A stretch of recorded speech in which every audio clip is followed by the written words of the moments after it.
I turned on the camera because parts of me inside said this would be a good opportunity to share my emotions. Something that I don't do often. I tend to want to just like keep them to myself, and I was just gonna sit there and just like really just feel this and just allow myself to just be in it. But I said, you know what, I'm gonna just cut the camera on and talk about it. So I was just journaling,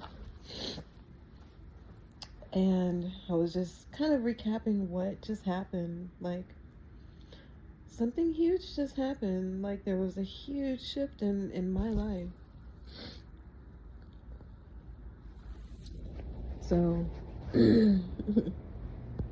I'll read what I wrote so far. So I left to turn in the cable box, and after I allowed Spirit to direct the drive.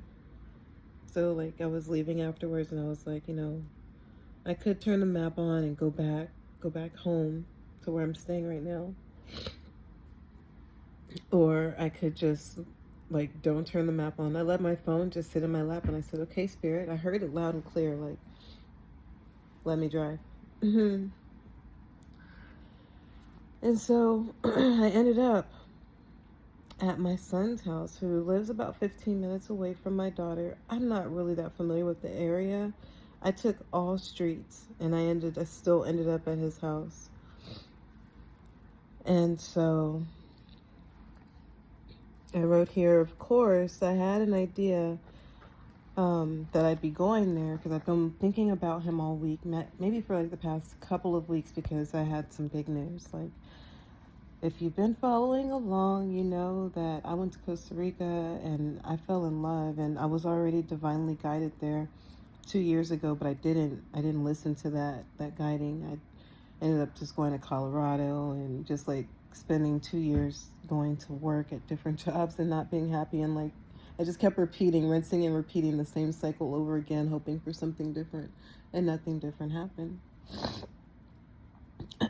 So that was why I knew I needed to talk to him. I had already called, but he didn't answer. And I thought about, texting him. I texted him earlier this week, and he still didn't respond. So I went there. And I never go places without calling first, because that was a trigger for me growing up. My mom would show up places without calling first, and people would be really pissed off. And yeah, it did definitely trigger. It triggered him. It triggered me. It triggered a lot for me to just do that. So I continue writing here, and they said, first I let them know about my intentions to move, and this time my son, he let me have it.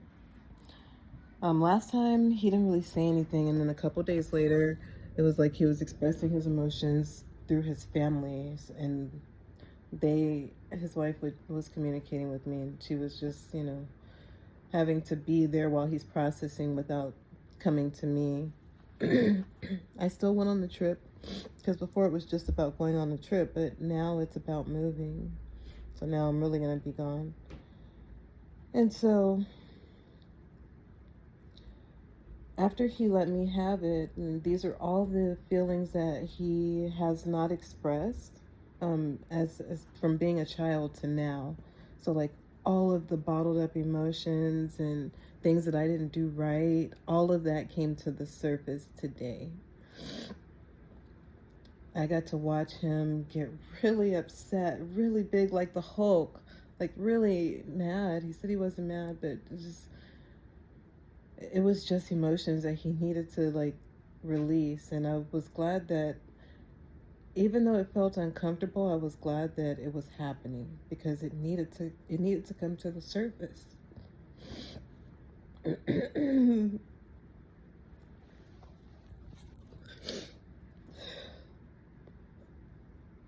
So yeah, I felt terrible and uncomfortable the whole time. I'm not gonna lie. But I stayed until he told me to leave. And he vented and vented. And I even got heated too. I said words that I did not want to say.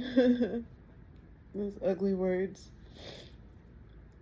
Every time I would say something ugly, I'd have to like really like step back and look at myself, and I have to like calm down. And I'd be like, I'd have to remind myself, this is happening for a reason. This is happening for a reason. You don't have to get in it with him. Just listen to him. Just listen to him.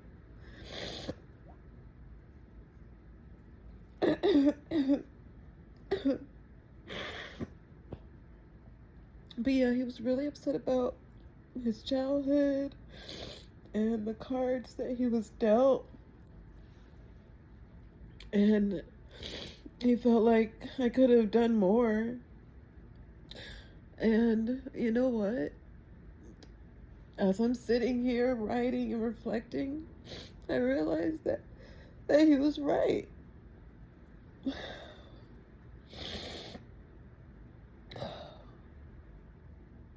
He's right to feel that, and I understand him. I understand that all parents have no clue what we're doing. I can give myself some grace, but I can also see where he's coming from, because the same things he's screaming at me about, I was mad at my mom about pretty much. It looked different, but it was the same. You know, for all these years, well, him growing up, I thought my main job is to make sure that he stays alive and that he doesn't get molested, because I was molested a lot growing up as a child. And so I wanted to make sure that was like, my focus was so like on that I wasn't paying attention to the things that was actually like happening in front of me. Like, I saw myself arguing with my ex-husband in front of him, and like putting my kids on the back burner for my relationship. I saw myself doing those things. And I would try to project that out to my ex, and I would be really hard on myself, and I try to do more, but I still always just wanted to just like everything happens the way it's supposed to. So I understand that this is a part of the journey, but just in hindsight, looking back on it, it's understandable why my son feels the way that he does. And him being the first child, he got the grunt of it. He didn't get enough of my love, and I feel it all the time. I tried to, like say that it was like the astrology of it, with him being a Scorpio, me being an Aries. That plays some part, but I could have done more, definitely. Instead of him being molested, he was emotionally harmed. Us as parents, we do the strangest things. Like, this journey on earth is so weird. Like, we don't know what we're doing. There's no rule books. We have been passed down this information from generation to generation to generation. Each time we try to do better. We really do. I can honestly say my mom did much better than her mom did. And I'm sure her mom, my grandma, did better than her mom did, because I heard that my grandma's mom was like giving the kids away, and like kids were being sold back then. So I can honestly say that we're doing better as each generation of us, evolve. But when you're in the thick of it, and when you're like having to process all that through your body, no matter what the astrology says, no matter what the science says, it all still feels very murky. It all still feels very like thick and very, very real. No matter how many people say like reality isn't real. You know, reality is not real, but the emotions that we signed up to be here to feel, they are top tier. Spirit has put everything into making sure that this experience feels it's real as a movie, as the best movie ever. The pains, the hurts hurt.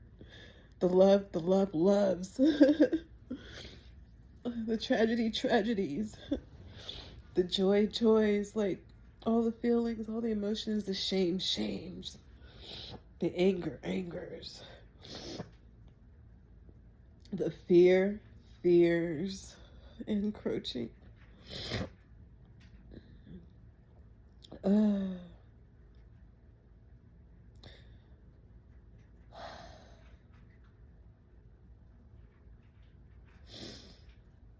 glad that I'm not saving these emotions and these feelings just for myself this time. I'm glad that my son decided to tell me the truth. I'm glad that we're evolving to a more truthful world. Uncovering the shadows with light, even if it hurts. Thank you. Thank you, Tyler. I'm so sorry.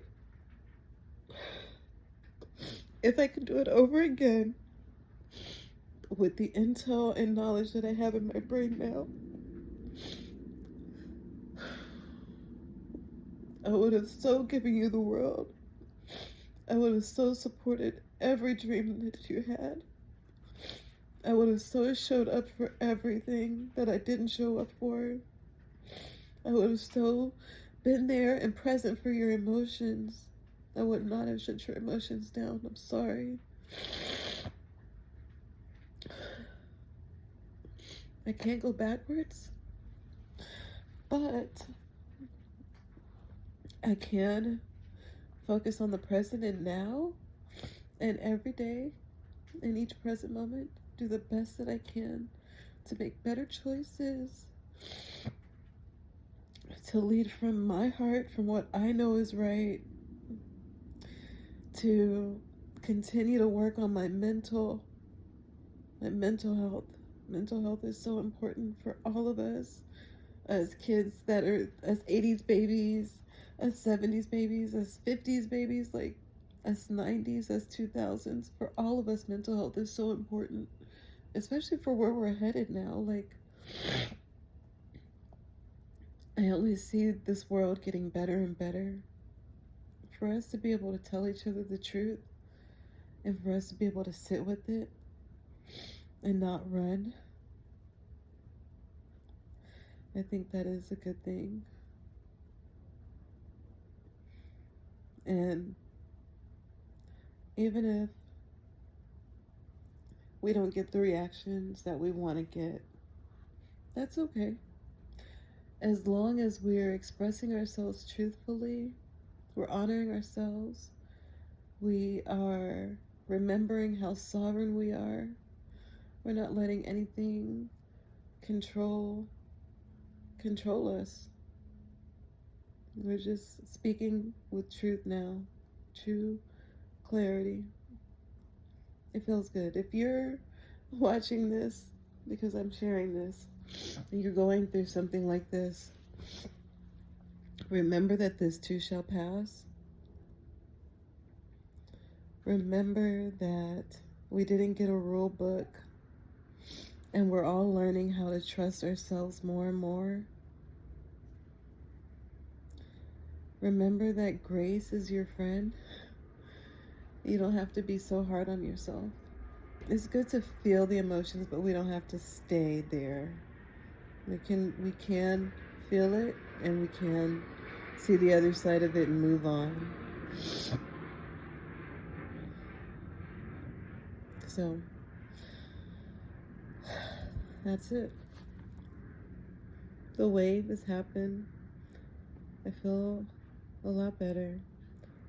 I've let go of things that I cannot control. I'm gonna go drink some water. Maybe even take a shower.